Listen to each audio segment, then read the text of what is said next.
Mac Power Users, episode 586, iPhone Productivity.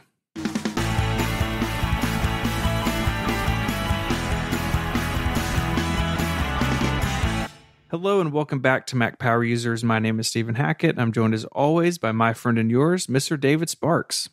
Hello, Stephen. How are you? I'm good. I should tell people that I'm recording in my bedroom with all this stuff set up on my dresser. So if you hear a loud crash in the middle of recording, it's just something falling off the dresser. But I'm having concrete poured for my studio expansion. And obviously, if I were recording in there, I would be stuck inside my studio for 3 days because the concrete goes right up to the door. Or depending on how fast the concrete dries, you may be there for much longer. Yes. So I'm working from inside the house for the next few days. So forgive me if this sounds a little bit different, but I'm very excited. And we'll definitely be sharing more about that expansion as construction continues. Right now, thousands of audience members are thinking about COVID and rolling their eyes and saying, welcome to the club. I know. And I'm sure also people rolling their eyes of like, how many more old computers could he put into a building? We'll find out.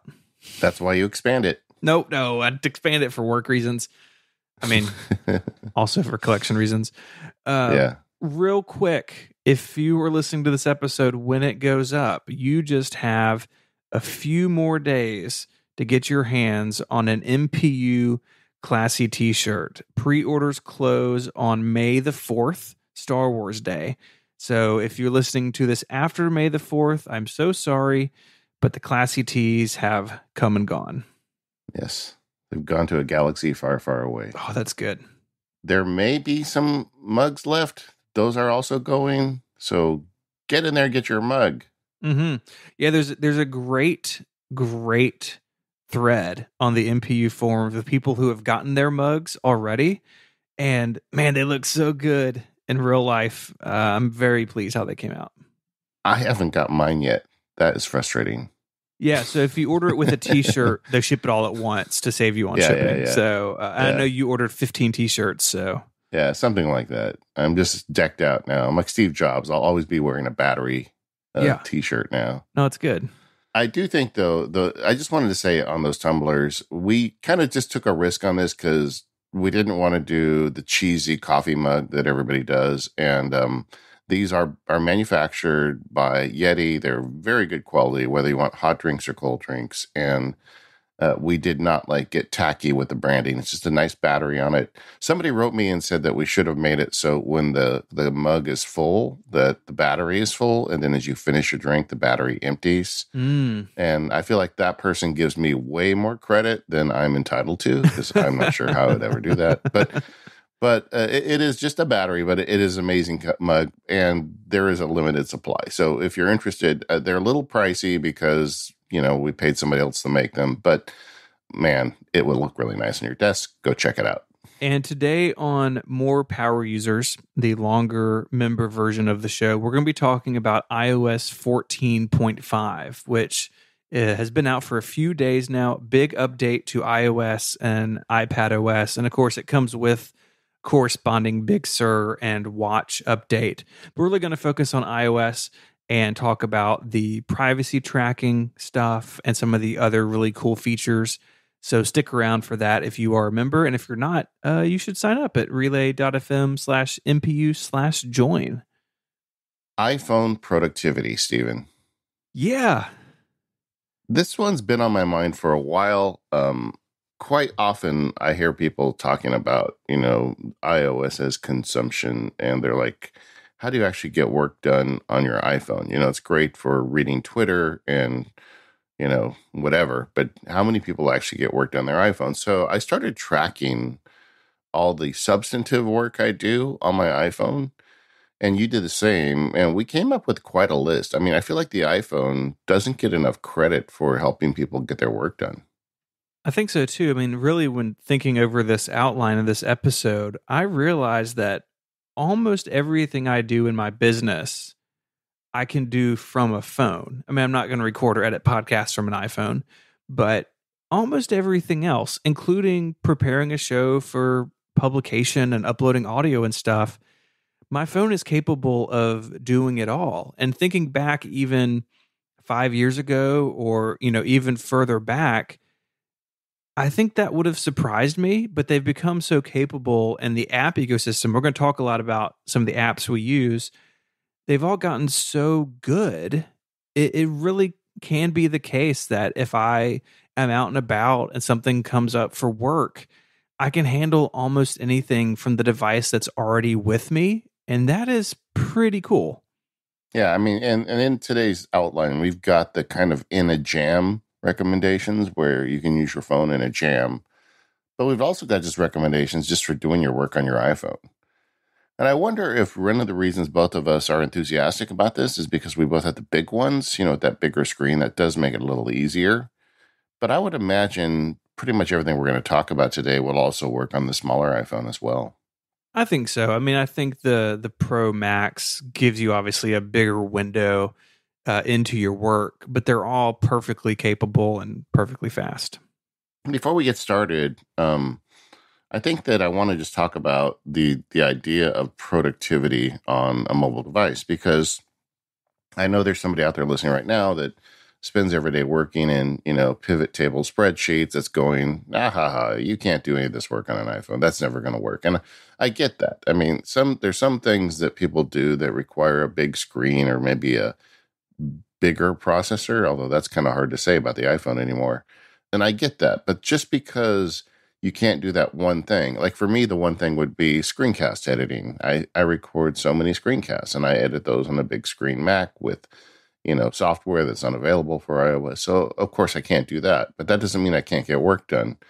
And what I would ask you to challenge yourself with, if the first thing you thought about when you heard this category was, oh, I can't do that because I need that spreadsheet or that screencasting software, is think about all the other things that relate to your work that you can do with that computer in your pocket.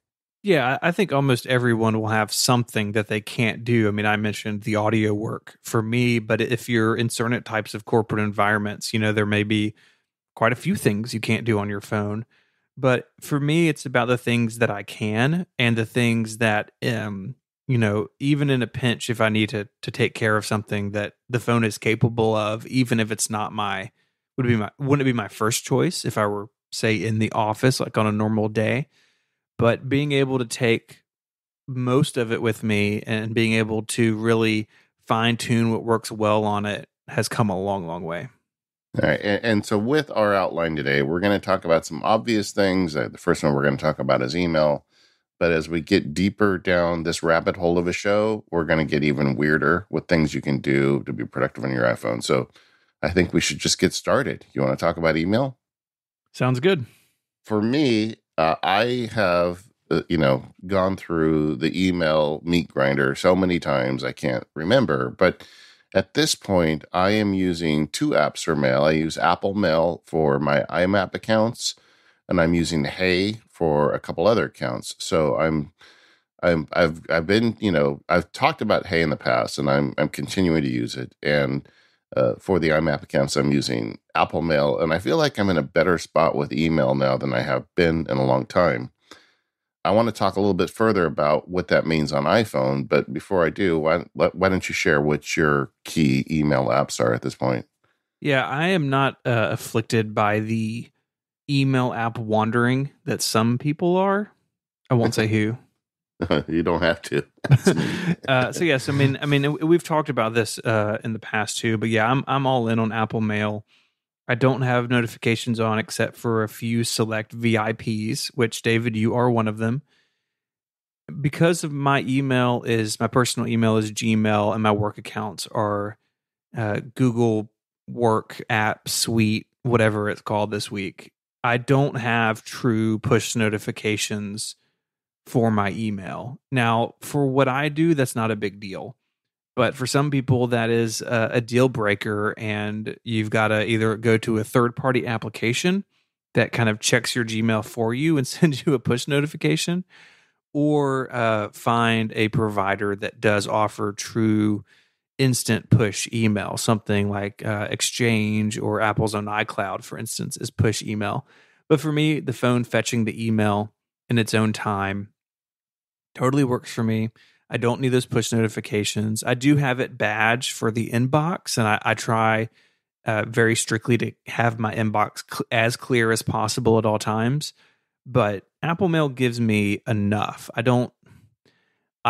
just the way that I work, I don't benefit from something that offers more. Somebody like my business partner, Mike Hurley, he wants to use an email app where he can talk to our sales manager, and behind the scenes. And a lot of people do like, hey, Federico and John at Mac Stories have switched to it for their business email. But for me, Apple Mail, while basic, meets the needs and is reliable enough that it's been on the dock of my iPhone forever. Yeah, it's funny. I really think there's two kinds of badges. There are informational badges that tell you, like, hey, something happened here, you need to check out. And there are irritant badges that you put on there intentionally because you hate the badge, and it gives you a motivation to go and get rid of the badge. Like in drafts, I have, if there's anything in the inbox that's unprocessed, I have an irritant badge I put up. And at the end of the day, I want to clear out that inbox because I don't want that badge. It sounds to me like your email is almost an irritant badge. It is. I definitely am one who believes in an email is going to get replied to or archived basically as soon as I can get to it. Or if it's going to become a task, stick it in my task manager and then archive it. And there's a bunch of different ways to do that. Mail itself doesn't have a share sheet, which does limit some of them on iOS. So there are times where mail will hang out in an inbox until I'm back at a Mac where I can either deal with it or just make it a task and have a link to it in the task description.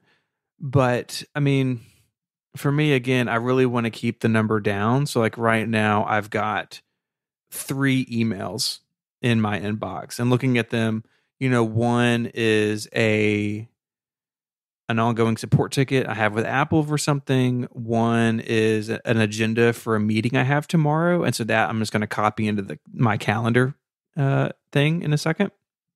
And then the third is a bill that I need to pay and then, make a receipt for. So for me, I really try to keep it as minimal as possible because otherwise I find at least that things get lost and that I'll forget things. And when I do go in there and there's 20 things, I sort of feel the overwhelming weight of that. So I try to keep it, I try to stay on top of it as much as possible.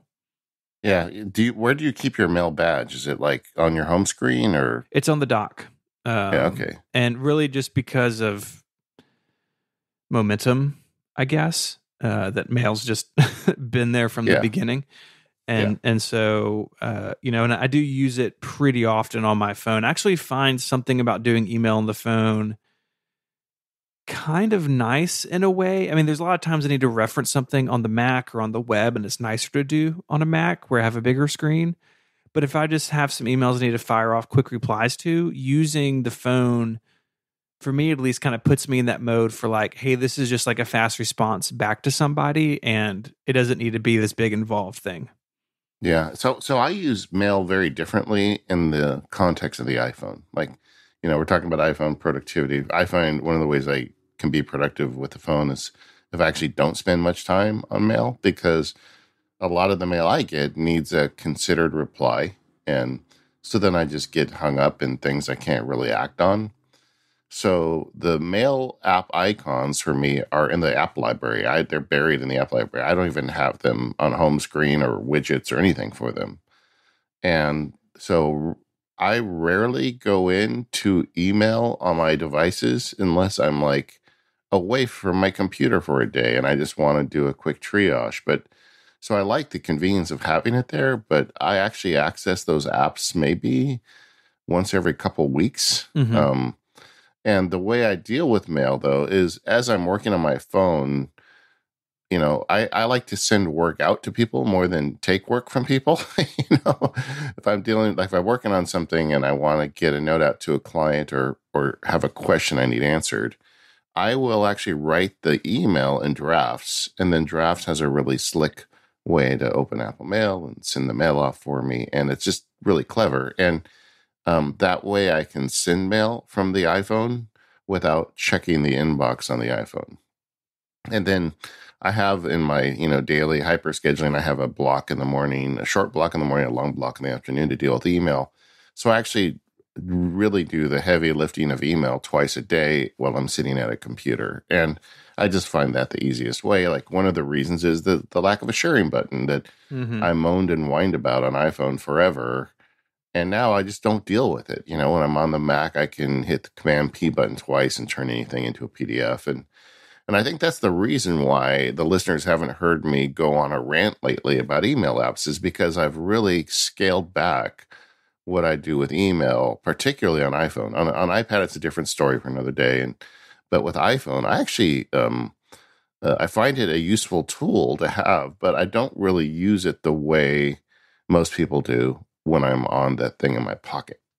That makes sense. And I think that a lot of this has to do with the type of email you've got to do. And we've talked a lot about over the years how your workflow, especially on the legal side, is, pretty document heavy, or you need to go and like, my guess is you don't have a lot of those quick type replies that you can send, at least for the legal side, right? Yeah, those are the ones that get you in trouble. Right, Yeah. right. Yeah, you just like fire it off like at sitting in line at the gas station. And you're just like, oh no, what happened?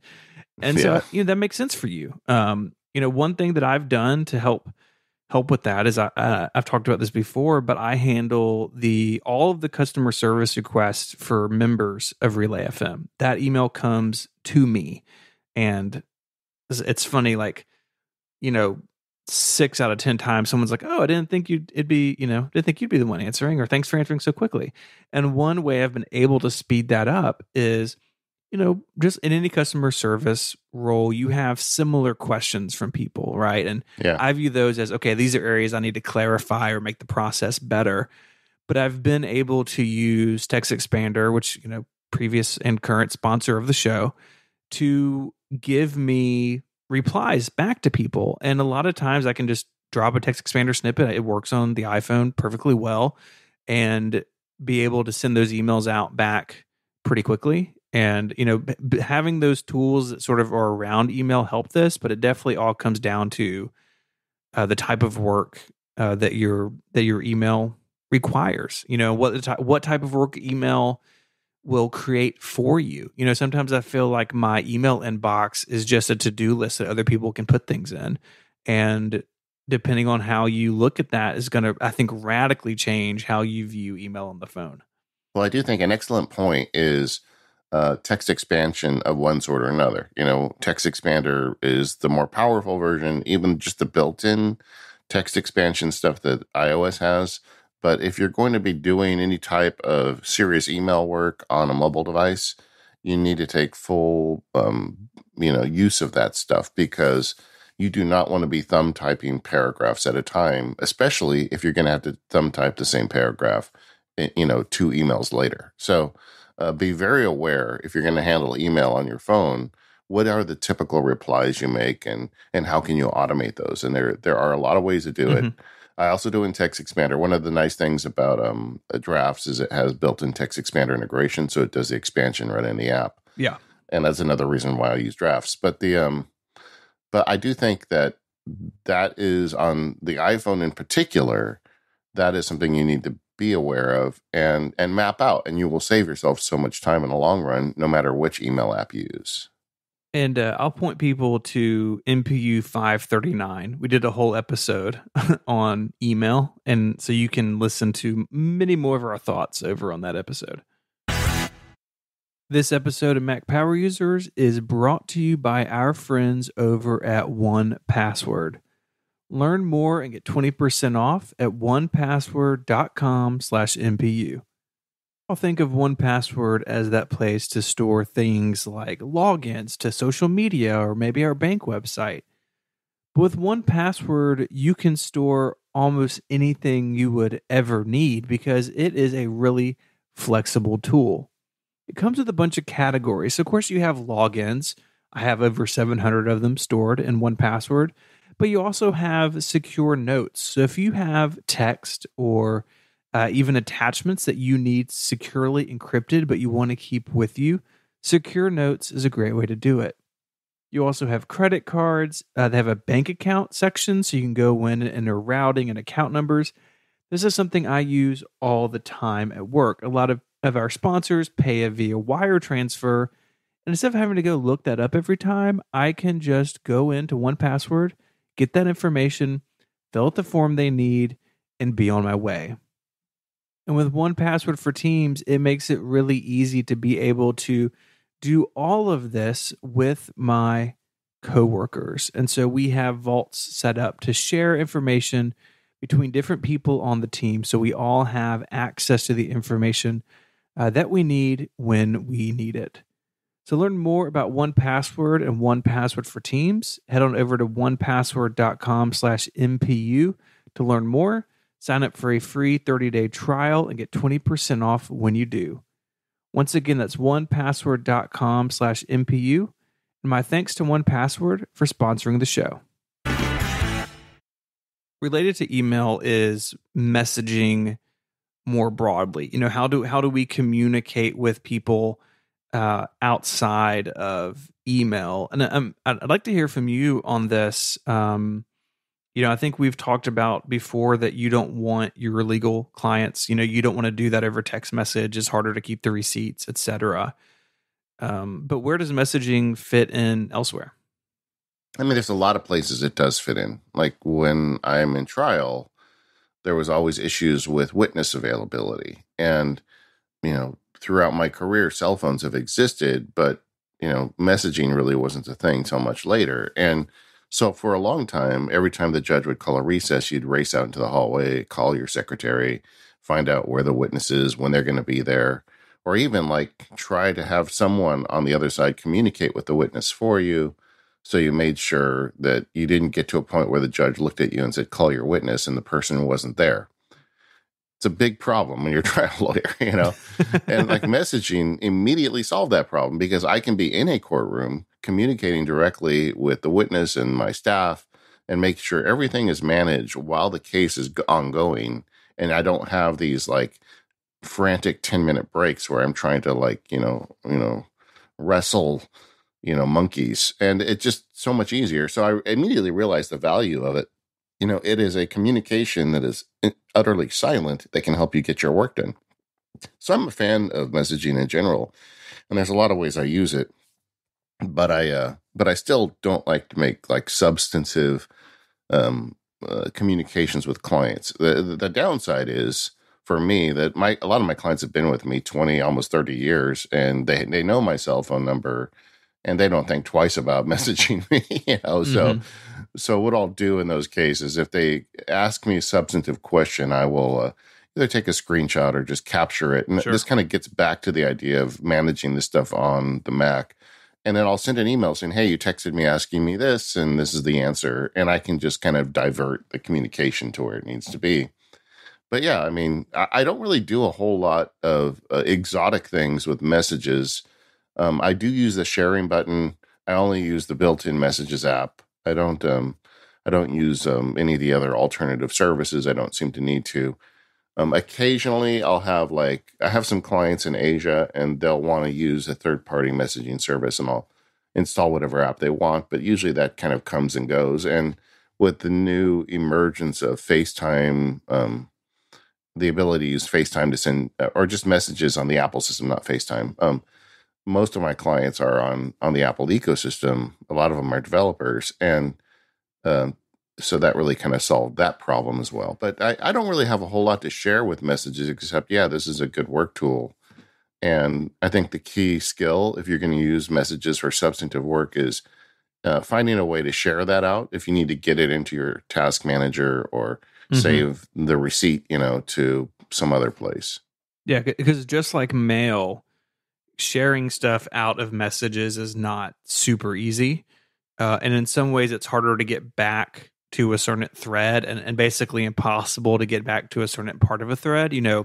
Every email has its own URL. And if you get that URL and you click it, it goes back right to that message, even if the message has moved mailboxes. Messages is obviously a little bit different than that. But I'm like you, I don't have anything real wild going on in messages. I tend not to use it for work when I can help it. We'll talk about communicating with our teams in a minute. But I do use a third party messaging app a good bit called GroupMe. It's actually owned by Microsoft now, and it's just a cross platform group text messaging app, and you can have you can be in different groups and that sort of thing. And for whatever reason, this is just what people at our church have settled on. So I'm in a couple different groups there with church people, and it's fine. One of the things I love about Apple Messages is that it's on the Mac, and most of the time that's how I interact with it. I don't have to pick up my phone to answer a text because it just comes into the Mac. GroupMe has a pretty lame website, and so that I basically just use on the phone. But it is like pretty old school. I mean, I'm looking at their product page right now, and one of the screenshots is from iOS 6. And so I don't think Skype or Microsoft have taken great care of GroupMe, but it's on my phone, and I, like you, also will occasionally have to dip into something like WhatsApp or something else. But the vast majority of it is in iMessage.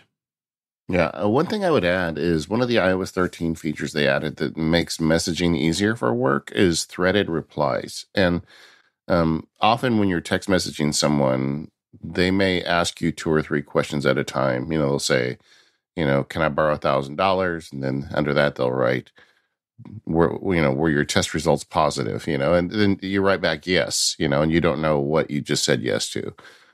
So with these threaded replies, you can click or tap on a question and then reply specifically to that question, and it threads the reply into the message thread.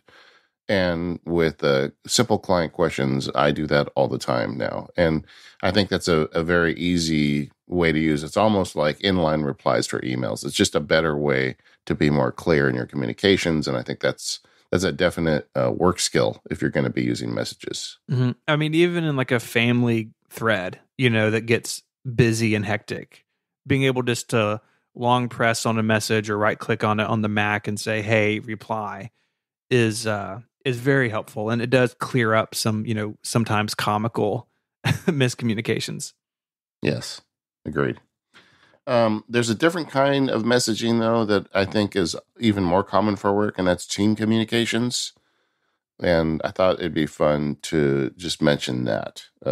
For me, the primary team communication for the Mac Sparky verse is the Slack, the Relay Slack, where I work with Steven and my other co-hosts on the other podcasts and, communicate with the editor and the team at Relay.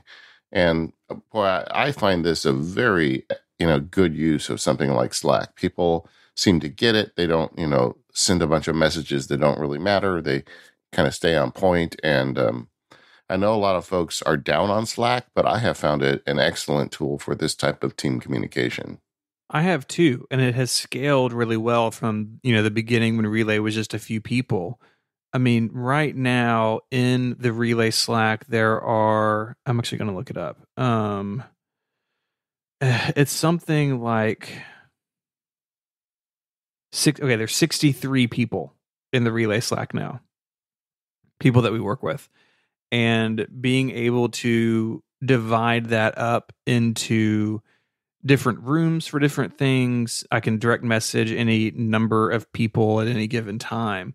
So like if I need to see what's going on, say with Focused, one of your other shows, I can just click into the Focused room, and y'all have me in there with access, and it lets me very quickly, see what's going on and then move on with my day. And Slack is, I think you make or break your Slack on the back of your organizational method. And so for us, having a channel per podcast and then having some that are a little more topic focused. So like we have one just for the development of the content management system. We have one just with our sales manager. We have one about the cross promotional stuff we're doing now at the end of a bunch of shows.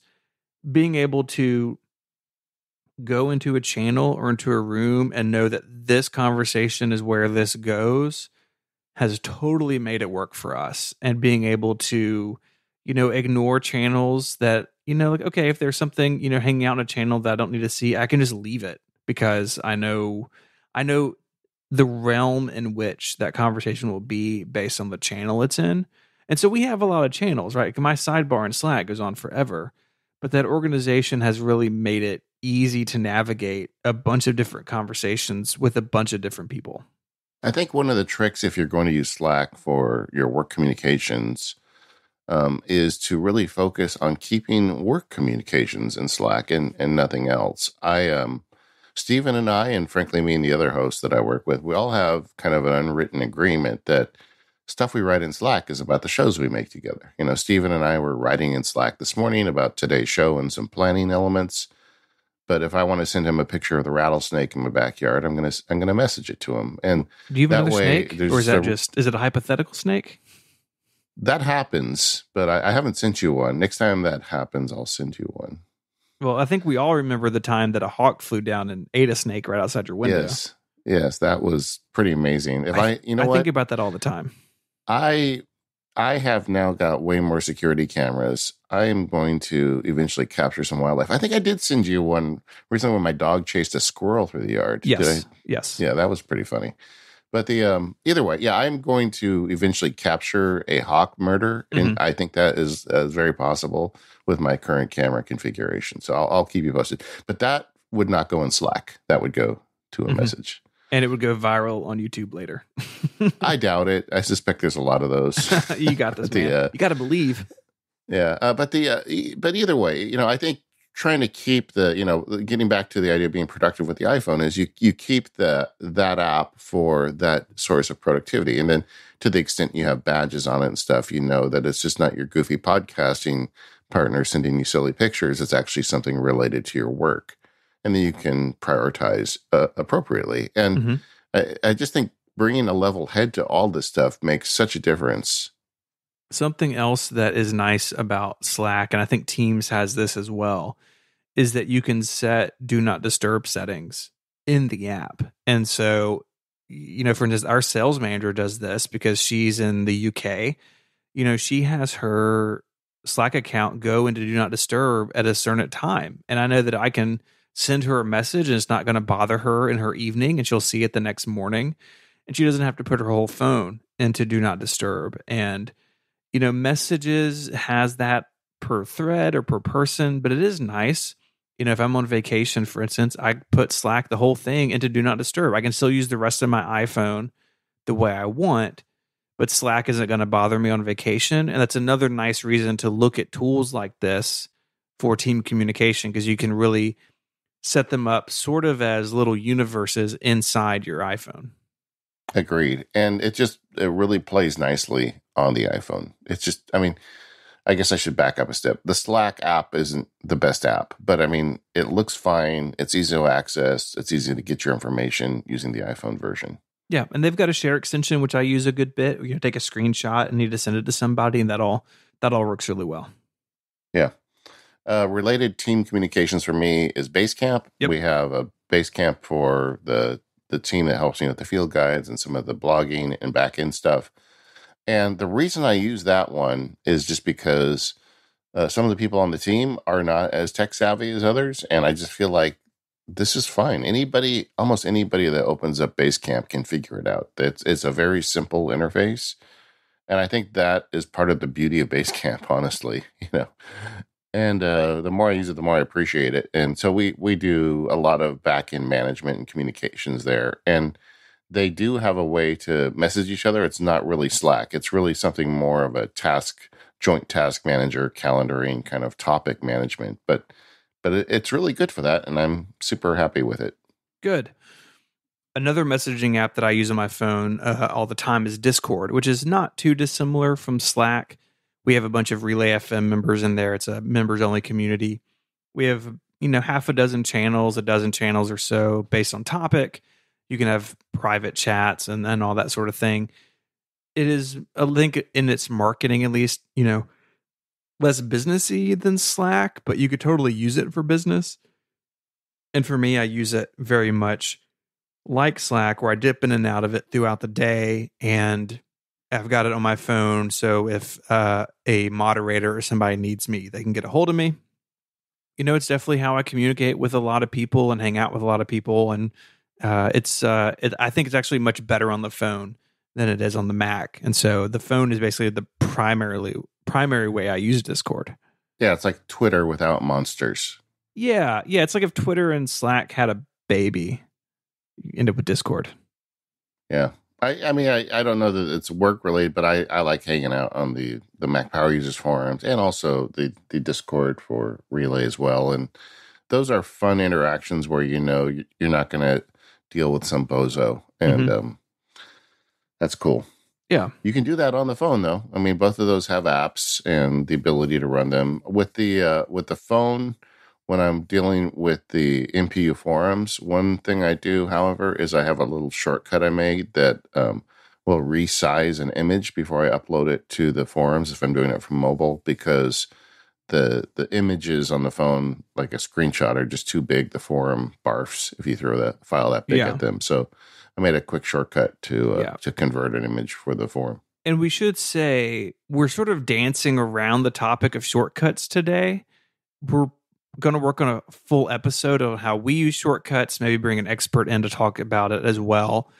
So, really, today we're kind of on the app level, but scattered throughout all of this are various shortcuts that we both use that we're going to circle back to in the future. We're not, we know we're sort of like there's this elephant in the room with shortcuts on the iPhone, and we're kind of just ignoring that elephant for today for the most part.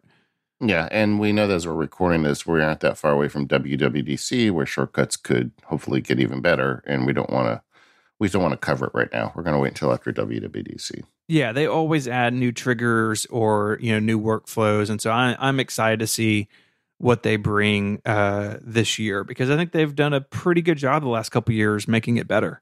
Quick aside, you think this is the year for shortcuts on the Mac?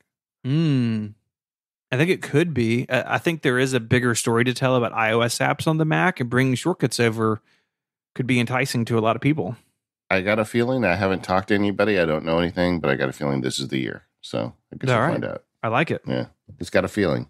I'm not in any. What is it? I'm not in any of your contests, your polls, your drafts. I'm not in any of that stuff. Ricky picks, none of that stuff. But I have a feeling this will be the year we get shortcuts on the Mac. Last bit of communications, which is interesting to me that this is the one we put last, is telephone. Yeah. It's called an iPhone. And I think a lot of people don't use it for work anymore. People don't want to talk on the phone. I actually talk on the phone a lot, especially with something like COVID where I can't go meet people anymore. And I use the iPhone as a phone all the time. A couple of power tricks here is if you get a set of AirPods, just put one in at a time. Just put put an AirPod in your left ear, your right ear, leave the other one in the case so it's always charging. And that way, if you have a lot of calls during the day and you start hearing the beeping noise that your AirPods running out of battery, you can just swap the other one in and put the other one into charge. Hot swappable AirPods, you know. I mean, there's not a whole lot of power tips here, but it's just, I mean, I do use it as a phone. Yeah. I do too. Not as much as you do, but I think more than a lot of people. I definitely believe the same as you do that at some point, most conversations could take way less time if you just pick up the phone and call somebody and talk on the phone for 90 seconds as opposed to having, a text back and forth all afternoon. The phone itself, like the phone application hasn't really changed that much, but it's still, gets the job done. I still to this day love it's so simple now because we don't even think about it. But I love that the voicemail box is kind of like an email inbox. And so I can save messages, that I want or go back to specific ones. Something that, I mean, do you remember how revolutionary visual voicemail felt in 2007? Yeah. And like now we take it for granted, but I still think it's fantastic.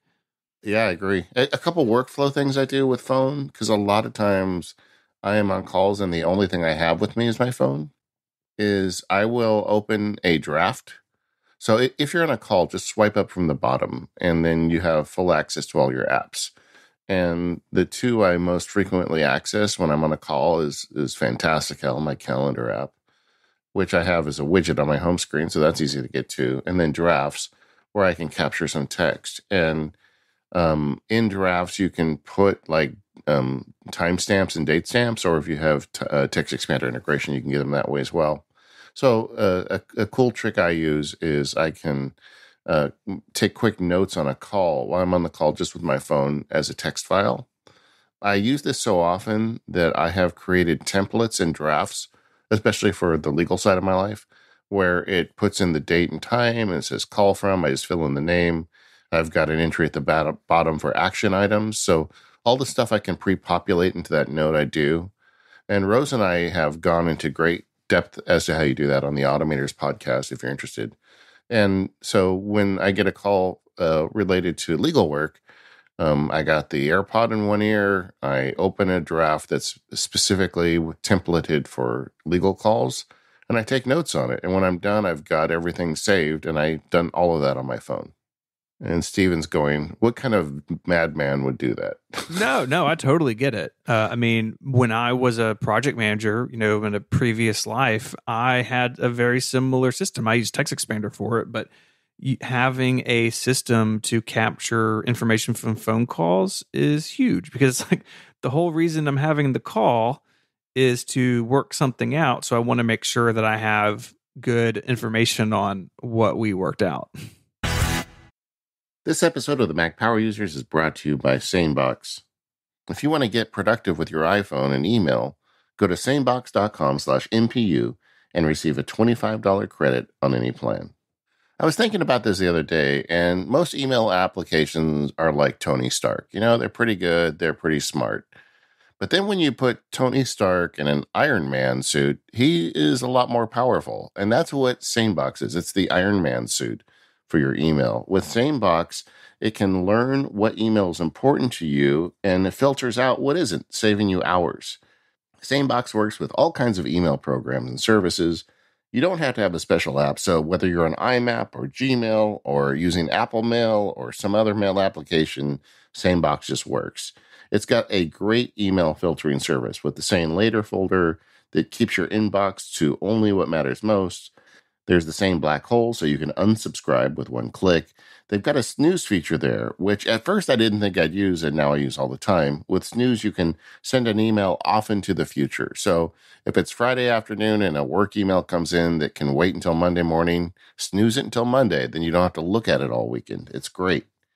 And then my favorite feature is Sane Reminders, where it can remind you if someone doesn't reply to your email. So if, for example, I sent Steven an email with a blind copy at 1 week at sanebox.com, and Steven doesn't write me back, and he always does, so that wouldn't be a problem, but let's just pretend he doesn't. And then in a week, I'll get a reminder from SaneBox saying, hey, Steven never wrote you back. What are you going to do about it? And that is super useful, because now I don't have to track all that stuff in my task manager. SaneBox just sends me the reminders, and if he does write me back, then I never have to worry about it again.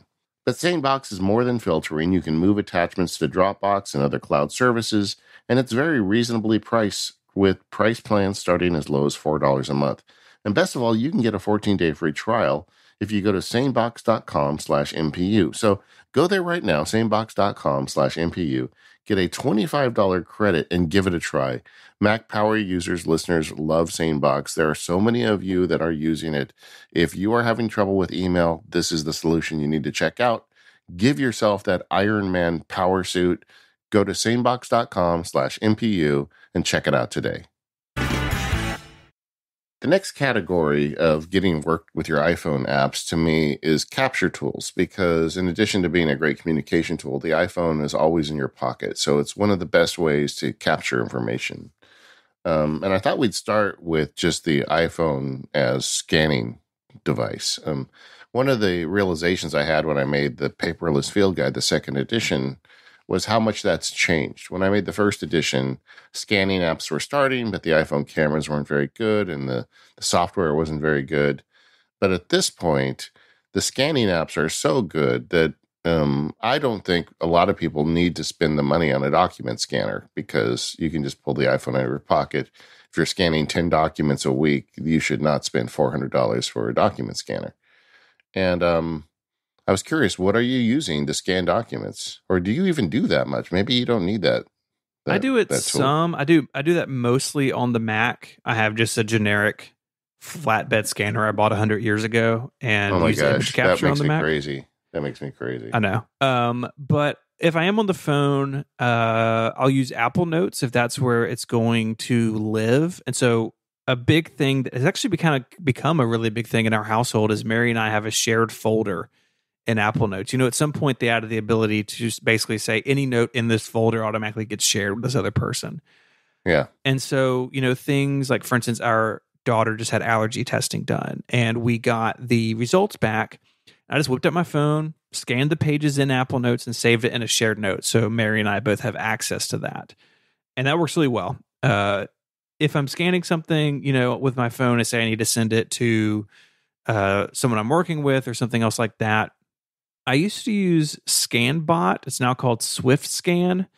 And it went to be a subscription, which I have no problem with for apps that I use all the time. But I don't do this very often.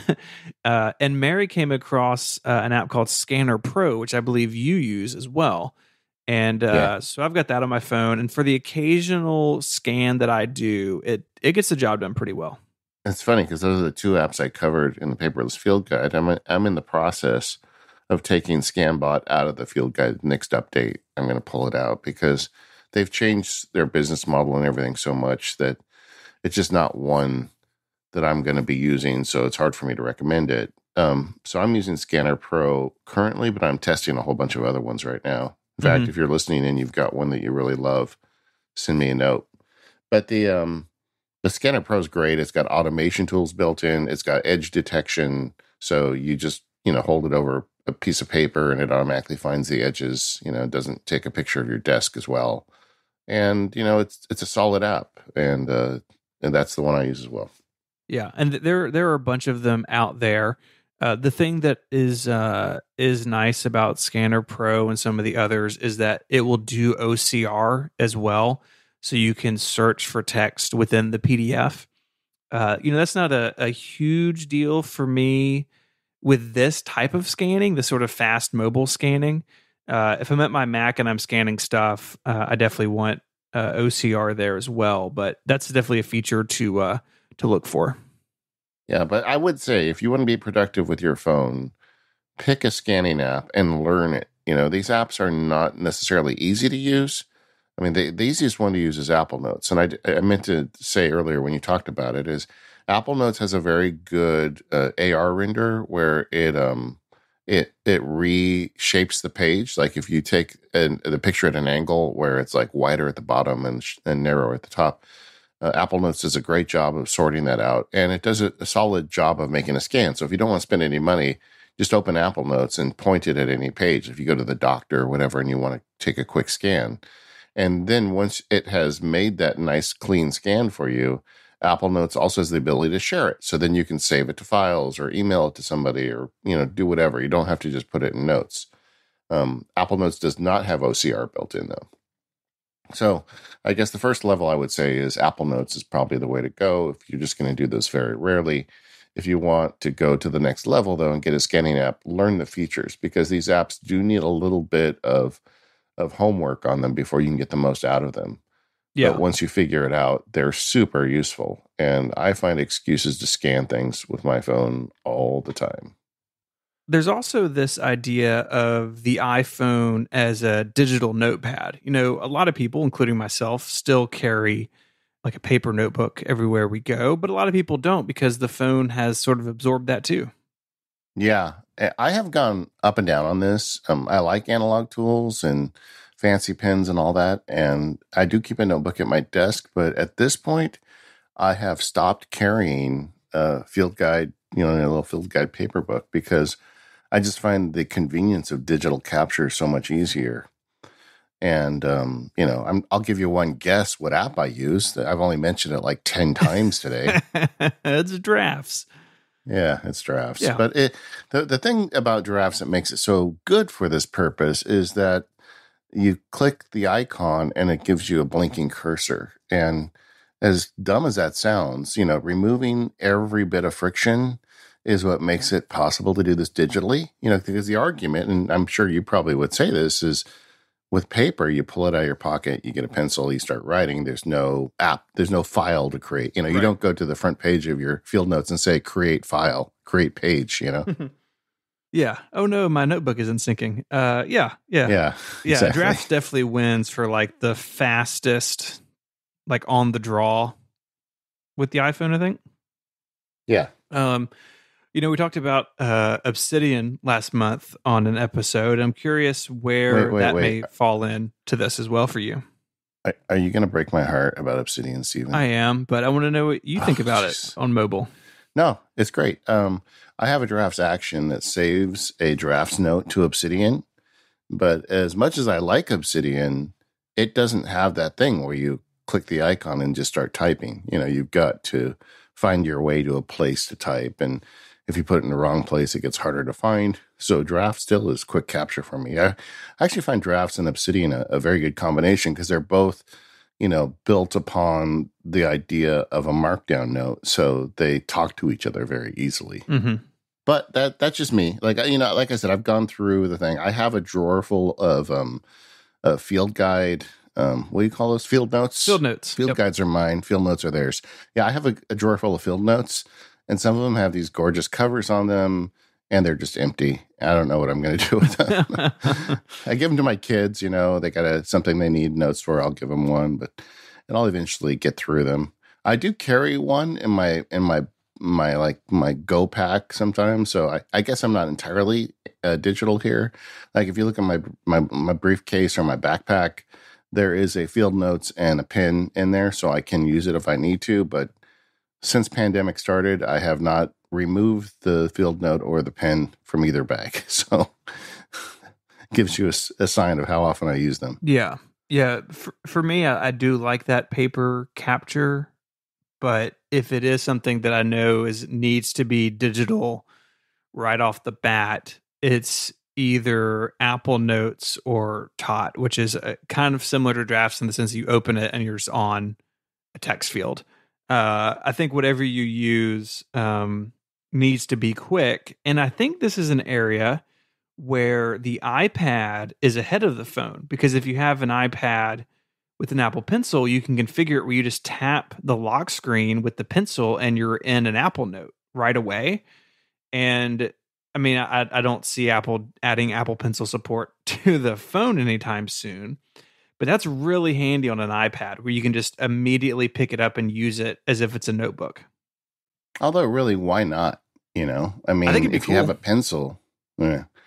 But we are going to do at some point an iPad productivity show. I mean, not next week, that's for sure, but we'll get there eventually, and that would be a point I'd make there. But for being productive with your iPhone, there really, in my experience, isn't that much difference from paper and pencil notebook or just opening drafts and filling it out. Now, the advantage with drafts is the automation tools. Like I said earlier, you can create automatic templates in drafts. So if there's common things you do, like going to meetings or taking phone calls or whatever, you can create templates in drafts. So then not only does it open up, it like pre-fills the page out for you, and then you just type in the bits that you really need. The other advantage of drafts that I'm not going to get into today, but we talk on automators all the time, is post-production. Once you've written a note with drafts, you can create an action that saves it to Obsidian or puts it in Dropbox or creates an OmniFocus task or whatever you want with it. So I find that very convenient. Definitely. And then since we're going off platform a little bit, the other thing that's really convenient with drafts is the Apple Watch complication, which I think is probably the fastest way to capture text if you've got an Apple Watch. You literally just raise your wrist, tap the complication, and start talking, and that text gets saved to your iPhone. Yeah, it's hard to beat where you can just pick up your wrist and tap, and then you're off to the races. Like even when I'm driving down the street and something occurs to me, I'm like, oh, I forgot to tell Steven about this. While I'm driving my car at a stop sign, I can just hit the complication and talk, and then it'll capture it. It's just, there's nothing faster than that. But yeah, I do think the iPhone can serve as a capture notepad very easily. Just a question of finding the best app. And Tot is another good one because, like you said, it opens up and it just gives you a screen. But I think that is the key element of any quick capture note system, is that you don't have to fiddle with a file system in order to start writing something down. Yeah, Like, what is exactly. it? The field note logo? What's their model? It's like, I'm not writing it down for tomorrow. I'm writing it down for today or Yeah, something like that. I'm not writing it down to remember it later. I'm writing it down to remember it now. Yeah. Well, that's true for me often. Yeah. Oh, same. I think it's true for a lot of people. Sometimes these ideas just come and go, and the iPhone is such a perfect capture device for this because it's with you all the time. And we've talked about text, but that's also true for voice. And you're a much bigger user of things like dictation than I am. But voice memos, which is just built into the phone, is a fantastic way that when I want to capture something with audio, generally that's how I do it. I don't need anything fancier. It all syncs really well, and I can go back into them later. So that voice memos app, even though it's kind of a default iPhone app, I think it's where you start if you're looking at doing capture just by speaking to the phone. Actually, I think it's where you end. It's just so good. I mean, you press the button, you You record. just think that's just where you go. Yeah. The exception is if you want to use third-party dictation services, and there's a bunch of them on iPhone where they have an app and you dictate into it, and then a robot or a human on the other end types it up and sends it to you. And they have their own custom apps. And I don't really want to go down that rabbit hole today. But if you're just looking to capture information, and you don't want to type or you can't type, then the voice memos app is, I think, a great solution. Mm-hmm. I'm trying to write myself a solo for someday my prince will come. It's like I'm always playing my horn, and as I actually kind of write jazz players, if they're really good, just look at the chords and they just start riffing and they make an amazing solo. I actually kind of structure mine, and sometimes I'll wake up thinking about it. How your background brain processes things. Sure, but I can't write down a transcription of something in my head, music. I just open voice memo and sing it into my thing. And I've got some really bad singing, but it helps me then the next time I sit down with my horn to transcribe it. But you could also do it for things like conversations. I mean, if you're going to sit down with somebody like a client and trying to collect data, then you could say, hey, you're okay if I record this just for me. And then you've got a recording of it. There's other options on iPad, but I don't want to get into that today. Yeah. It's the iPhone show. What about capturing the web?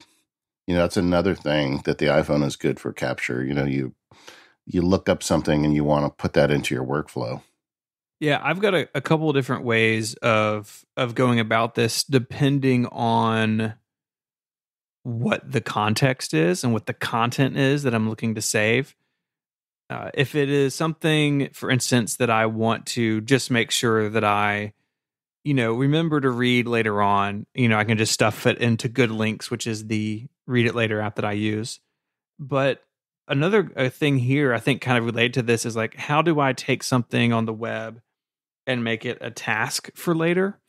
And this is really sort of one of my like big pieces of advice when talking about productivity on the iPhone or the iPad, and even the Mac to a lesser degree, I guess, is to really explore the share sheet. And so, if you're using a to-do list application and you want to, if you're like me and you want to link to something or you just want to save something for later to act upon, any task manager worth its weight will be there in the share sheet. And you'll be able to, maybe tap out a few words and hit save and save it to something like the inbox in that task manager or save it to a specific list without having to copy the link and paste it in and all of that sort of stuff. And so really that share extension is how I save things from the web, whether it's Good Links or into my task manager, or maybe even into something like Devon Think, using just that share button and picking the app and, using the panel that it pops up is by far the most frequent and fastest way I do things. Yeah, I totally agree. One thing I'd add to that is whenever we do that shortcut show, this is also a prime area for automation. Like you could have it share to Devon Think and create a task list item, and put it in Apple Notes. You can combine all these into one step with shortcuts. And if you've got something you do repeatedly, like task templating, if I see a website that I want to write something about Mac Sparky, I have a a shortcut that not only adds it to my task list, but gives it the proper tags and gives it the proper, status and all that stuff. So it makes the creation process even faster. Yes, yeah. So I've got two. I've got one that's I want to link to this on 512 pixels, and it has the word link, then a colon, and then it puts the URL, and it puts it in the 512 pixels list and puts it with a due date of today. And the other thing I do is if there's something that I just want to maybe stash in a place for like a future conversation on a podcast, I have in Apple Notes a note for each one of my podcasts. And I can, through the share sheet and with Apple Notes, very quickly take a URL to a tweet or a web page or anything and just pipe it into that Apple Note. So when it's time to sit down and think about the outline for a show like Liftoff that I do only every couple of weeks, I have a collection of things. And it's not that I've spent, more than sometimes just a few seconds for each link, but just as I come across things, save them and stash them for later. And again, I think the key here is that share sheet, that extension. Everybody pour out a beverage of your favorite choice here, because I'm going to say contextual computing again. So I have created a bunch of these for each context of my life, whether it's a podcast or the legal thing, and they're all saved on that shortcut menu item we talked about on the contextual computing episode. And that is one of the ways I get so much work done on my iPhone, because it's so fast. Once you add the automation in, you can do it on your iPhone faster than you can do it on anything else in your arsenal. Something I've been testing out that isn't really ready for prime time, I'm not going to recommend it yet, but I'm interested in it, is a service called MyMind, MYMIND. And it's a service where you can say basically anything you find with a URL attached to it.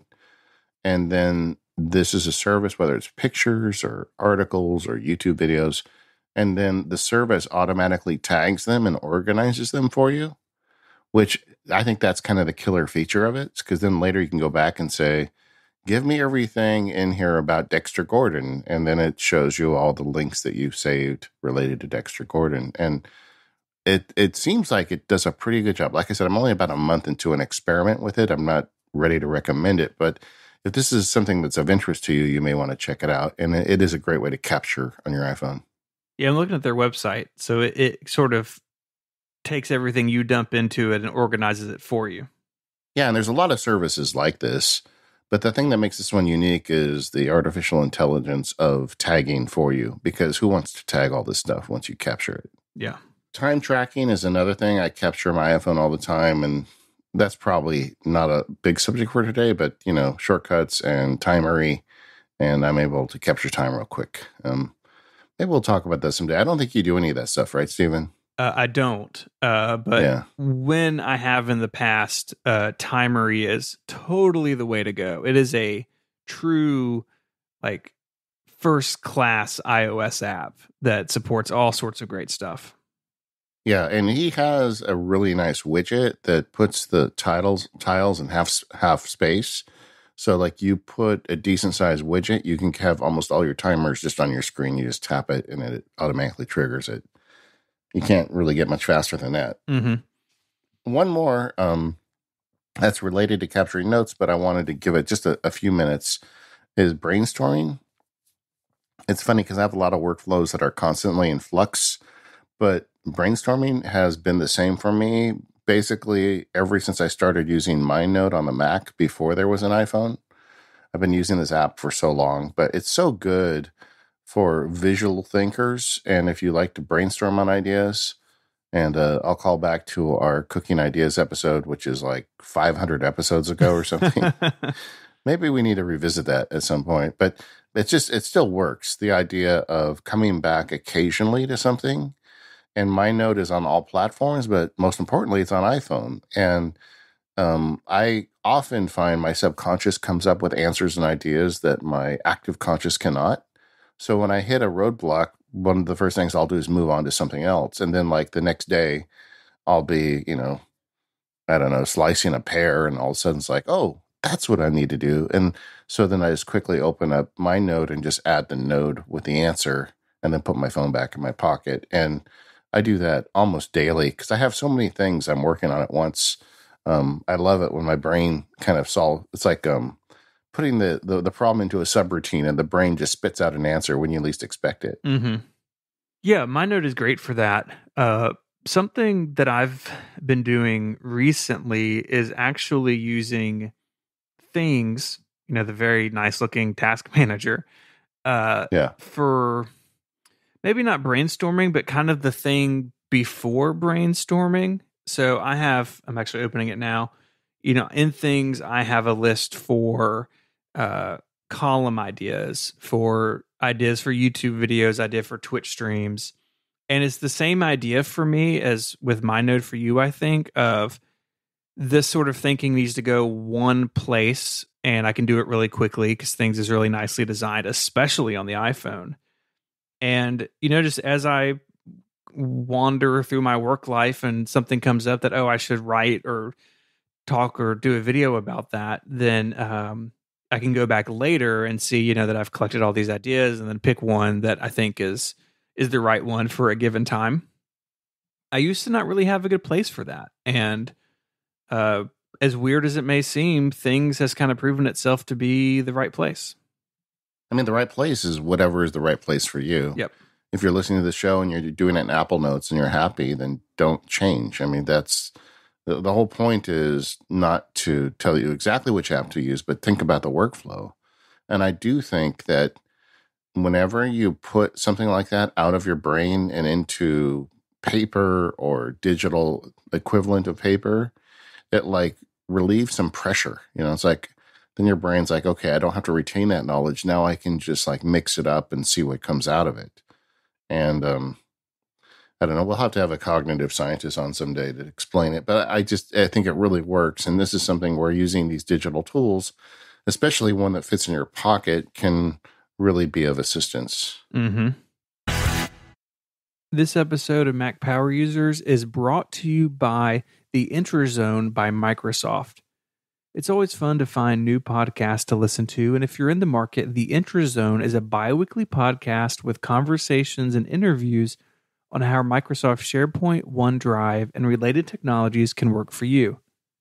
You'll hear from guest experts behind the scenes and out in the field, so you can see how SharePoint fits into your everyday work life to easily share and manage content, knowledge, and applications.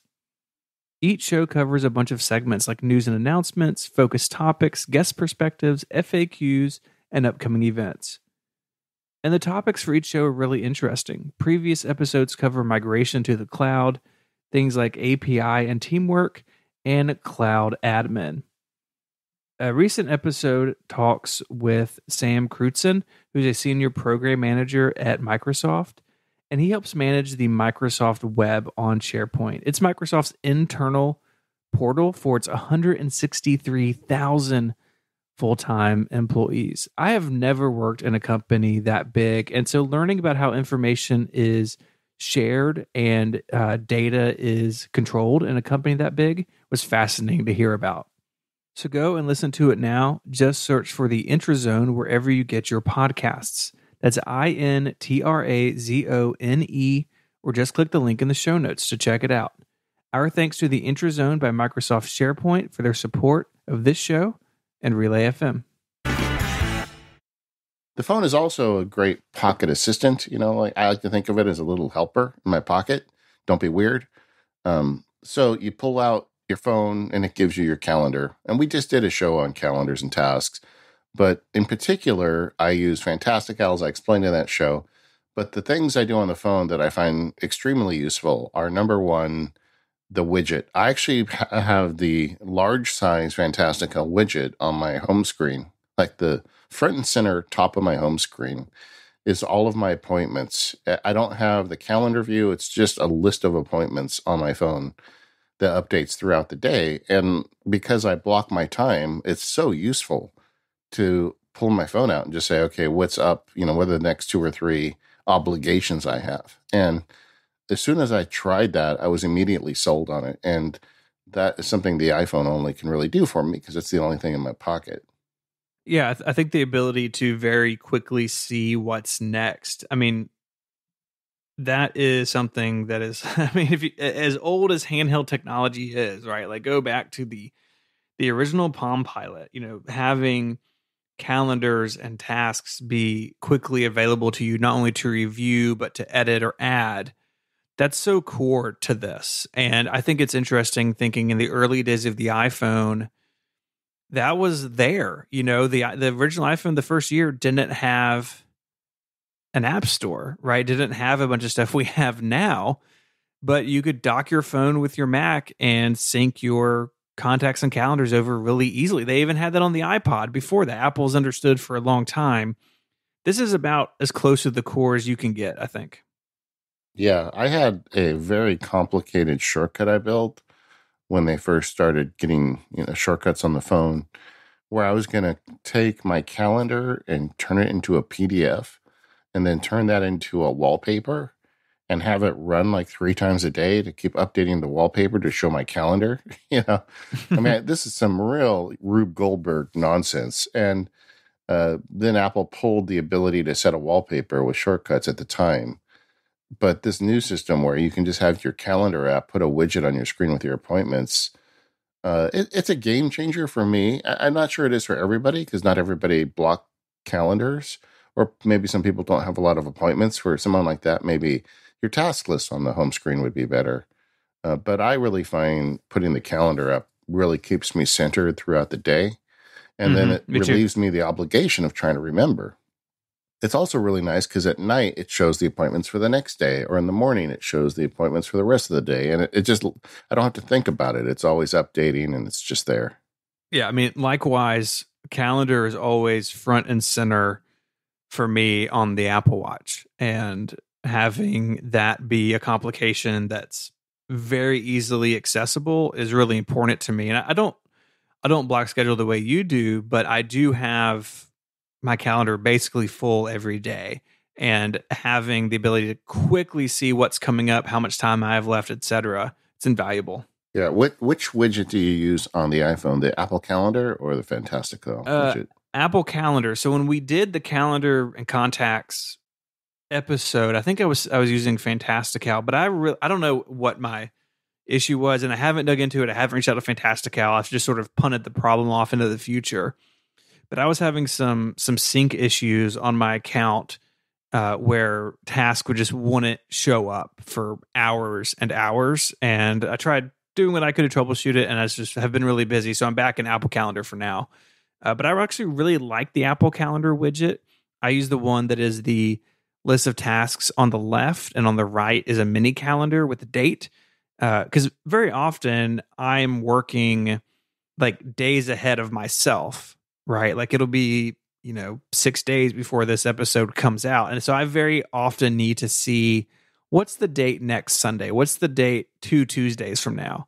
And so I've kind of combined what's next to my calendar and what the month looks like in kind of a one-stop shop. Yeah, I haven't looked at the Apple Calendar widget for a long time, so I just loaded it up as you were talking.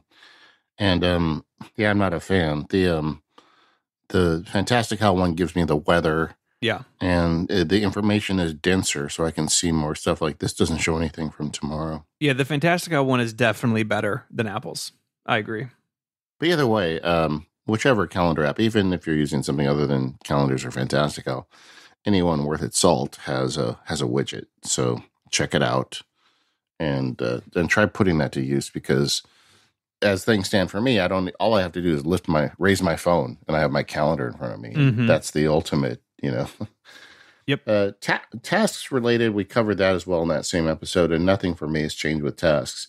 The only thing I wanted to talk about with tasks again is that my calendar, I have a stack where I have my big Fantastical, and behind that is the OmniFocus. I have a perspective called D-O period, based off the Yoda quote, but and it's just the stuff that's really on deck for today. And it's the same thing. I can just swipe up on the calendar and have that list. And again, having quick access to where you need to be and what you need to do really helps you get where you need to be and do what you need to do. Yeah, I think stacking on the iPhone is a huge way to have a greater data density. And so like behind the calendar app for mine, I have a one that has time zones of everybody I commonly work with. And having the ability to quickly switch between the two is really nice when trying to, sort something out on a calendar or in a conversation. I think the other thing I would say with widgets is you do have the today view, which is to the left of the main home screen. And so for me, I don't use the big calendar widget like you do. Mine just the sort of medium size, but I have a full size one that shows me even more on the today view. And I think that's a great place to stash bigger widgets or stacks you may not need as often, but you still want to quickly gain access to. I think before iOS 14, I mostly ignored the today screen on the iPhone, but I've really found it a great place to stash widgets that I may not want out on a home screen, but I still want access to occasionally. And they're just a swipe away from the homepage, and you can get to them from the lock screen, which is nice too. I think another aspect of this is the ability to turn your phone into a calculator, right? Something as simple as doing a tip at a restaurant or splitting something out from various people, something I use my iPhone for all the time.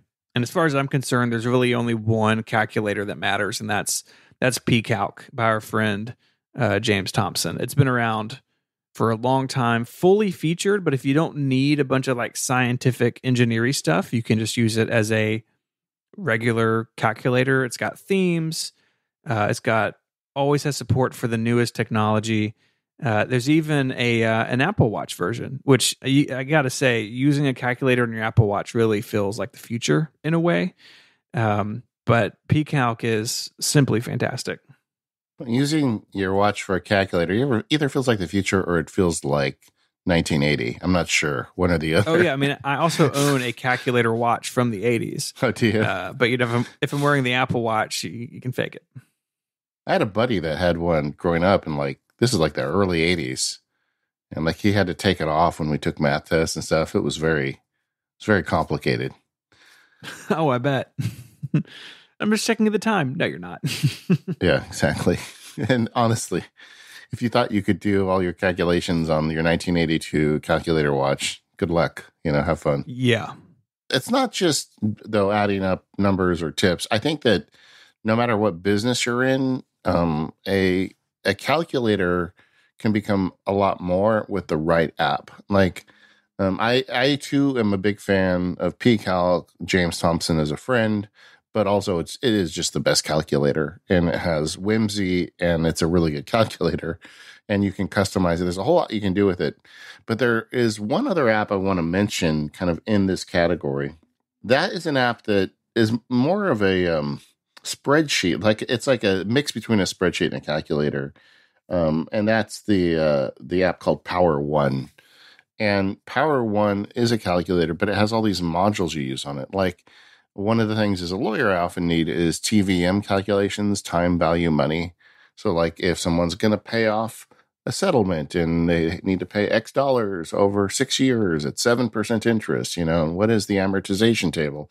And Power One does that. It just, you put in the basic variables and it spits out the calculation for you. And it also will email you an amortization table.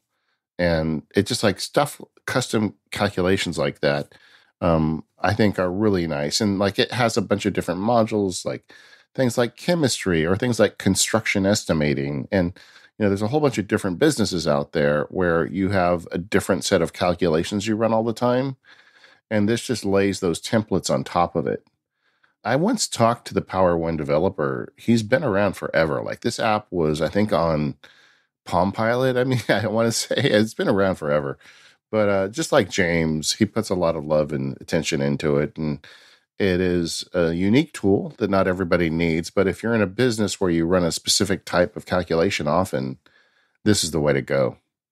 Lastly, we have the actual digital assistant in Siri. And I know a lot of people hear Siri being brought up and roll their eyes, and it could definitely be better in a lot of ways. But being able to just ask your phone almost anything, and I think the hit rate is better than sort of the jokey tech culture would let on. That is incredibly powerful. And it does, Yeah. yes, make mistakes, but being able to just ask out loud to your phone, what's the weather? By using shortcuts, being able to build custom things to be triggered by your voice. It's all very powerful, and I'm very curious about how Siri pops up for you day to day with your phone. Well, I mean, I find all sorts of uses for it. I do calculations with it, simple calculations. I ask it to call people. I ask it to send messages, all the basic uses of Siri. I mean, I just use it kind of as intended. I think a lot of people get a couple hits where it doesn't work and they get frustrated and they never go back to it. Some of that is on Siri, and some of it is, I hate to say this, like you're doing it wrong, right? When you talk to Siri, you have to be very clear with your voice. It's very easy to mumble as we talk to each other, but when you're talking to a computer, you've got to, really enunciate every word so the computer can put them together. It just takes a little bit more intentionality, which is sad. I wish we didn't have to do that, but it's a dumb computer trying to interpret your voice. But if you just kind of learn how to talk to it and learn some of the commands, I think you'll be surprised how useful it can be. I think so too. And I think if you've written Siri off and haven't really spent a lot of time with it in the last 2 or 3 years, I think it's worth taking another look, because Apple has done a good job of not only dealing with the sort of the smarts of Siri, but what Siri can know about and access is broader than ever. And sometimes, I mean, I've had, my kids like to have no concept of what Siri may or may not know. As far as they're concerned, it's all knowing. And I've been surprised several times, something they ask the HomePod in the kitchen, and it just rattles off the right answer. It's like, I had no idea Siri knew about that category of things. Yeah. Yeah. And like there are some things where Siri is just the fastest way. Like another thing lawyers do is have to figure out, what's 30 days past March 17. And you can ask that of Siri and it'll give you an answer. I do have a date calculator kind of thing I built, but if I can just ask Siri and get the answer, that's better. And it's not as efficient as a human, but that's kind of always been the case. Like even back when I was working on PCs with a fancy version of Drag and Dictate, I could dictate a letter, but the computer couldn't, format the letter exactly the way I want. Couldn't go to the file and find the address of the other guy and put the guy's address in. It couldn't print it out and lick a stamp and put it in the mail.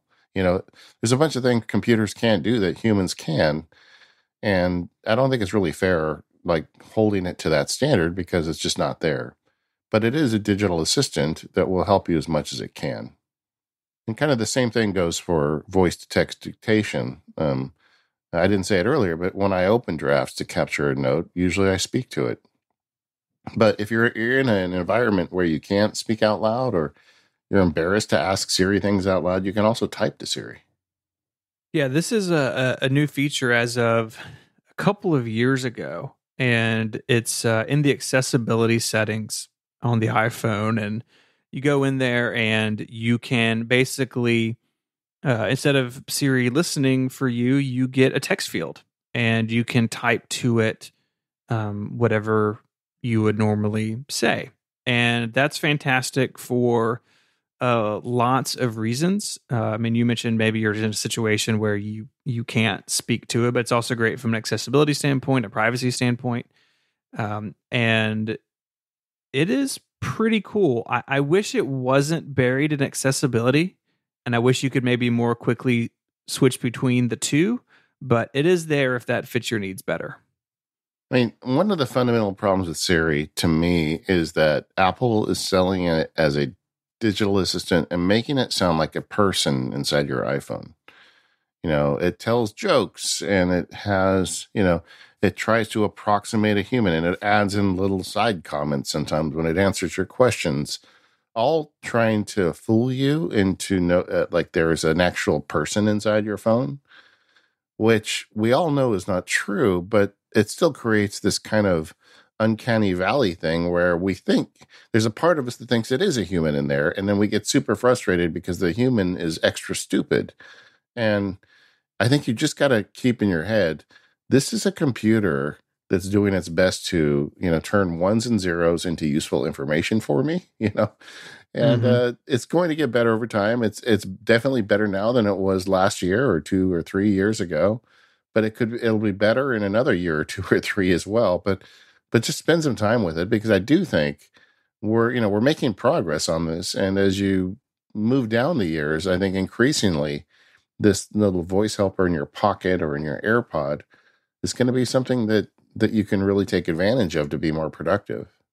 Another example, I am I'm a big believer in Pomodoro timers. Have you ever heard of that phrase before? Yes. The idea is, if you find yourself getting stuck or distracted, just to buckle down. And I do them 45, 15. I think the canon is like you do it for 25 minutes and then you take a 5-minute break. But I go for 45 minutes and then I take a 15-minute break. And so I just want to set a 45-minute timer. So I'm going to say, I'm not going to do anything but work on this project for 45 minutes. And, I just tell Siri to set a timer for 45 minutes. I don't use an app. I just use the built-in stuff. And Siri does a great job. I was almost going to say she does a great job because my Siri voice is female. And you can see why I'm already myself confusing this as a human. Yeah, it is. The gendering of Siri is definitely an interesting topic. And of iOS 14.5, Apple has two new voices and they've removed the gender labels from them. Yeah. I Yeah. switched about a year ago to the male Siri voice and actually really like the way it sounds. And the new ones in 14.5. Again, we're going to talk about 14.5 and more power users. The new voices are so good. But you do need to remember that you are speaking to a computer and it's not, it lacks the context that we all have as human beings out in the real world. And, some people find that frustrating. I know a lot of people find the humor and like the side remarks that Apple has programmed into Siri, they find those annoying, that they would rather it just say yes or no as opposed to something longer that tries to be funny. But that's just the choices Apple has made, and other voice assistant companies have made different choices. But Siri's the one that's built into the phone when you hit the side button. Sometimes I wonder if we wouldn't be more comfortable with it if it wasn't like the old, war games robot voice that only just says the basics and doesn't try to act like a human. Sure. This episode of the Mac Power Users is brought to you by DevonThink. Go to devontechnologies.com/MPU to get organized and unleash your creativity and get 10% off. DevonThink is the flagship product from Devon Technologies. DevonThink is the most professional document and information management application for the Mac. Stephen and I are both users. It's the one place for storing all your documents, snippets, or bookmarks and working with them. The integrated AI assists you with filing and searching, while the extensive search language with advanced Boolean operators helps you out as well. DevonThink features a flexible sync system that supports many cloud services or lets you synchronize over the local network too, with everything securely encrypted. This gives you the choice of however syncing works best for you. It has smart rules and flexible reminders that let you automate all parts of your workflow and delegate boring, repeated tasks. Let DevonThink automatically organize your data with rules you define. DevonThink is an automation powerhouse. I can tell you that from my own use. DevonThink's AppleScript dictionary is one of the largest on the Mac. There is no part of DevonThink that can't be automated. Extend DevonThink's functionality with your own commands by adding them to the scripts menu. Even templates can have scripts inside, and you can set up new documents with data from placeholders or inserted by your own AppleScript code. And of course, there's so much more, from the iOS companion app to email archiving and scanning, or even an embedded web server for sharing your data securely with your team. I like DevonThink because it feels like using the Finder, but with a robot brain and more automation. It's just so superior in every way. So if I ever have collections of documents that I need to manage or work with, they go in DevonThink. And one of the nice things about DevonThink is you can make separate libraries for different categories of documents. In my case, I've got libraries related to MacSparky and some related to the law practice, and the documents don't have to integrate between each other. It's a very powerful app, and once you start using it, you'll see exactly why we love it so much. You can get 10% off Devon Think 3 or upgrade to it right now. Just go to devontechnologies.com/MPU. That's devontechnologies.com/MPU to get that 10% off. And finally, my thanks to Devon Technologies for their support of the Mac Power Users, for making some awesome software, and their support of all of Relay FM. Okay, another thing that you can get work done with your iPhone is just referencing all your notes. And once again, having a universal reference in your pocket is something that is extraordinarily useful for getting your work done. We did a whole show on Obsidian, but I've got all my notes in Obsidian at this point, and they're all linked. And the app for Obsidian just continues to get better. We weren't really tearing into it the last time. I mean, it's still in beta, and it is different still because it's based on an Electron app. But I can get to my notes very quickly, and it's really great when a client asks me, "Hey, when did that guy call you?" And I can just open Obsidian, push a couple buttons, and say, March 17th at 3 p.m. That makes me very impressive. So reference materials in my own note system is one of the things I do all the time with my iPhone that I feel like makes me productive and is impressive to my clients. Yeah, I mean, I'm still a devout Apple Notes user. I do wish that the Notes app was a bit faster. I mean, I've got probably close to 400 notes in there, and finding what I need, the search and everything. Like the search is good, but I feel like it could be more efficient.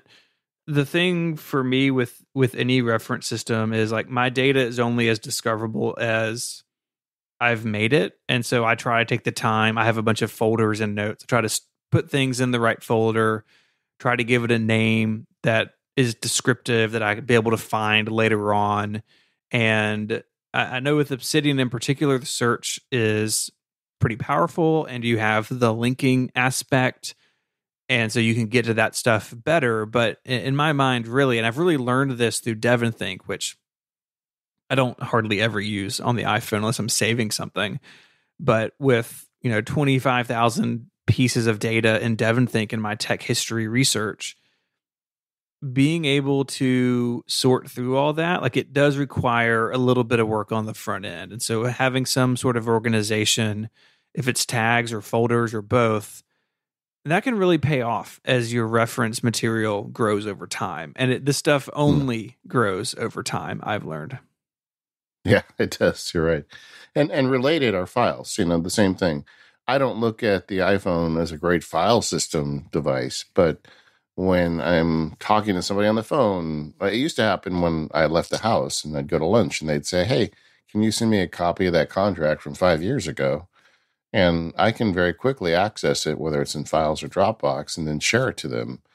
And it's spooky for the client when your lawyer says, "Oh yeah, that obscure thing from 5 years ago, in like 30 seconds, I'm going to have it in your inbox."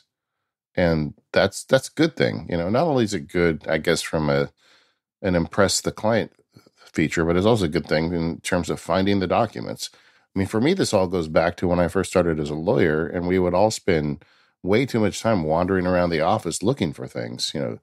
Who has the Smith file? That's in Joe's office. Well, who took the correspondence out of the Smith file? That's in Mary's office. And all that stuff now for me with my iPhone is immediately accessible. And obviously I spent time setting up these systems so I can do that, but it's awesome. And my phone is like my little device that accesses everything. It's not so much for input for reference and files, but it's for sharing and output. Some unexpected uses. At the beginning of the show, I talked about how if you're making a big pivot table spreadsheet, the iPhone's no good for you. But increasingly, I've been thinking about this show for a while and just kind of paying attention. But I find that I am doing some things with the iPhone that I never thought I would. The Microsoft Word and Pages apps are both fine.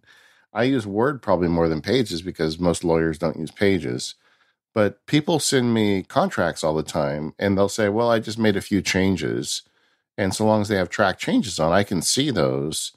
on the iPhone. And if I'm somewhere out or not near a computer, but we're on the verge of getting a contract done, I can check the changes on my little iPhone screen just fine. And while I'm not writing these documents on the iPhone, I am absolutely using these power apps to check on little things and like do document approvals.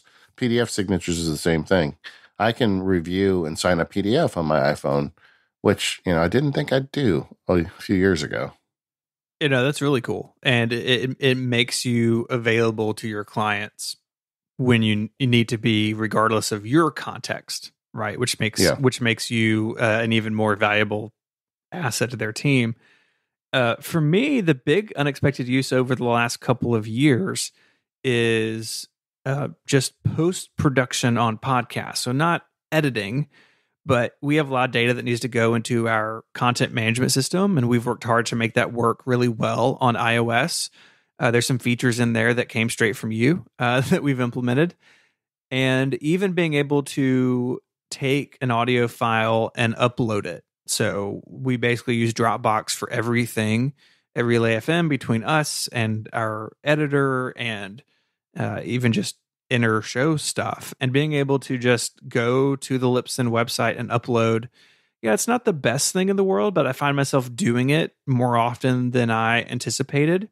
It is a situation where it hurts that transmit for iOS is dead. It still works in iOS 14. There's some stuff that's broken, but it's this great FTP app for the Mac, and it was on iOS, and they've basically said they're no longer supporting it. But even like this big file stuff that traditionally is like, oh, I need to grab my laptop.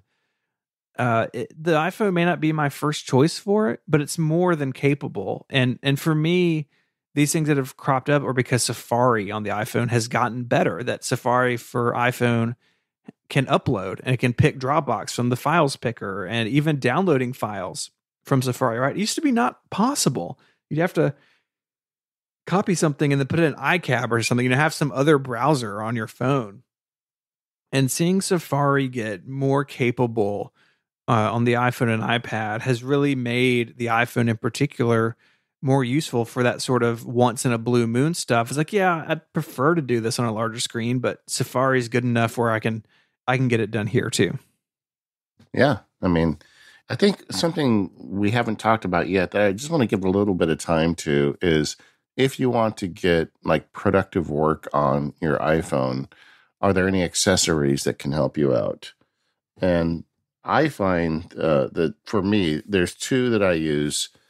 I have to intentionally take them with me. They're not always in my bag, but there is a little plastic iPhone stand. There's all sorts of iPhone stands. You can spend a lot of money on them. The one I got it's just two pieces of plastic that have a hinge on one end, and you just fold them out and you prop them up. And I think for like $10 on Amazon, I got like 15 of these stands, because it's honestly just a little piece of plastic, but it's good enough to hold up an iPhone. And then the iClever makes this keyboard that folds in half. And I just found the Amazon link. I'll put it in the show notes. But they've come out with 2 or 3 iterations since I bought this one, like 3 or 4 years ago. And it's a little Bluetooth keyboard. And it fits in your pocket in a jam, but it also fits in your bag very easily, like if you were going somewhere. And back when I used to go to Disneyland, actually, I take that back. When this show publishes, I will have been to Disneyland. But it just goes in my bag because once in a while I'll get an email from a client that's like, oh no, I'm on fire, or something's really wrong. I really need your help. And the nature of my practice is I'm the only guy, so I got to stop and fix it. And with a little piece of plastic stand and this like $30 Bluetooth keyboard, I can set my iPhone up on a table anywhere in the world and write fancy emails and do Obsidian entries and all the stuff that I do on all my other better computers for those tasks. But it's always with me. And I find this very useful. Like if you fly a lot, and hopefully you will be soon, rather than having to like put your laptop on the tray back, you just get this little stand and this keyboard and you're good to go. And I have got a remarkable amount of work done with this little keyboard setup.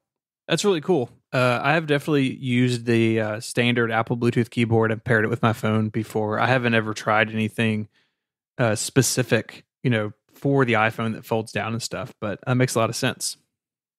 Well, my point with today's show really was just to kind of put an exclamation point on the argument that, yeah, you can get work done with your iPhone.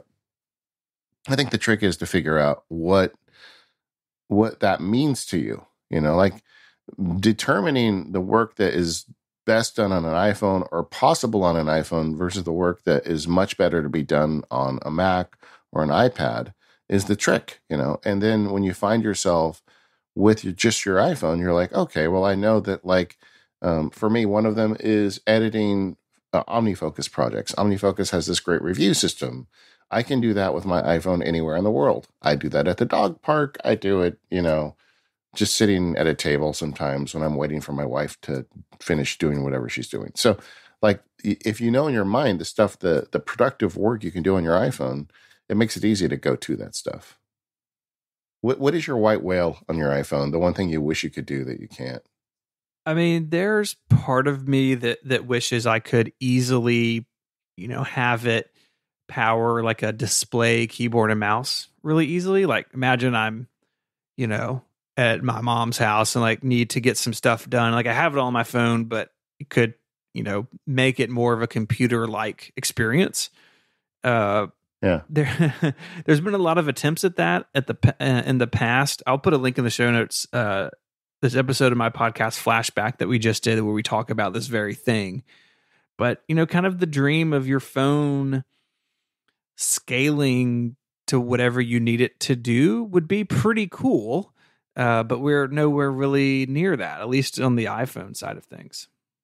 Yeah, I don't think you're traveling much these days, but I would recommend you buy one of these iClever keyboards and just carry around the phone and the keyboard with you because it takes so little room in your bag, and see if you find yourself using it or not. But I don't know. I think these days the Hackett enterprises are pretty much located at Hackett headquarters. Yeah, I haven't gone anywhere in a long time. Yeah. At some point, though, I think that you would find it useful. Yeah, for me, I think it honestly, there isn't a whole lot that is my white whale anymore. The big one for me was Obsidian Access as I started pouring data into it.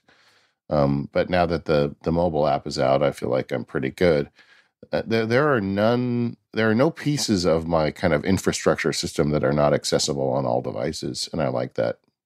All right. Well, hopefully we helped you out. If you've got some ideas for, workflows or ideas for getting serious work done with your iPhone, or maybe you've got some great stories you want to share about how you're using your iPhone to get work done, where you would go for that, Stephen?